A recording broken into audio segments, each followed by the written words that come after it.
আলামিন বলেন আল্লাহু ওয়া রাসূলুহু আহাক্কু আইয়ুরদুহু ইন কানু মুমিনিন।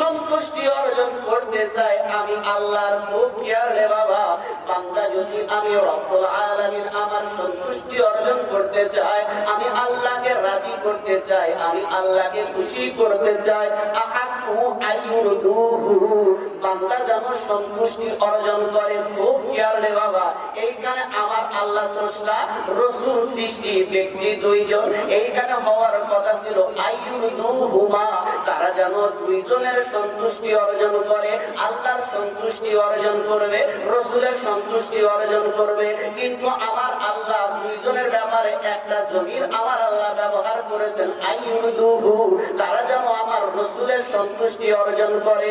আমার আল্লাহ রাব্বুল আলামিন বলেন তারা যেন আমার রাসূলের সন্তুষ্টি অর্জন করে। বাবা বিশ্ব বিখ্যাত তাফসীরে মাযহারের মধ্যে আল্লামা কাজী সানাউল্লাহ বাইবতি রাহমাতুল্লাহ আলাইহি বর্ণনা করেন কারণটা কি এইখানে তো 3 বছর হওয়ার কথা ছিল আইয়ুরদুহুমা তারা যেন আল্লাহ এবং রাসূলের সন্তুষ্টি অর্জন করে, কিন্তু আমার আল্লাহ তা বললেন না। আমার আল্লাহ বললেন রাসূলের সন্তুষ্টি 1 বছর কেন নিলেন? এই আয়াতের ব্যাখ্যা লিখতে গিয়ে সুন্দর করে তাফসীরে মাযহারের মধ্যে আল্লামা কাজী সানাউল্লাহ বাইবতি রাহমাতুল্লাহ আলাইহি বলেন 1 বছরের জমির আমার আল্লাহ এই জন্যই নিয়েছেন। আমার আল্লাহ হাবিবুল্লাহ নবী গো, আমি আল্লাহ কত ভালোবাসি আপনাকে, কত মহব্বত করি আপনাকে। আমি আল্লাহ যে রব, আমি আল্লাহ যে রাজি, আমি আল্লাহ যে খুশি, আমি আল্লাহর যে সন্তুষ্টিটা আছে, আমি আল্লাহ আপনার মধ্যে দিয়ে দিলাম। আপনার রাজি যে আমি আল্লাহ রাজি। উচ্চারণ বলুন না। আমার আল্লাহ হাবিব বান্দা রাজি আপনাকে করবে, বান্দা খুশি আপনাকে করবে।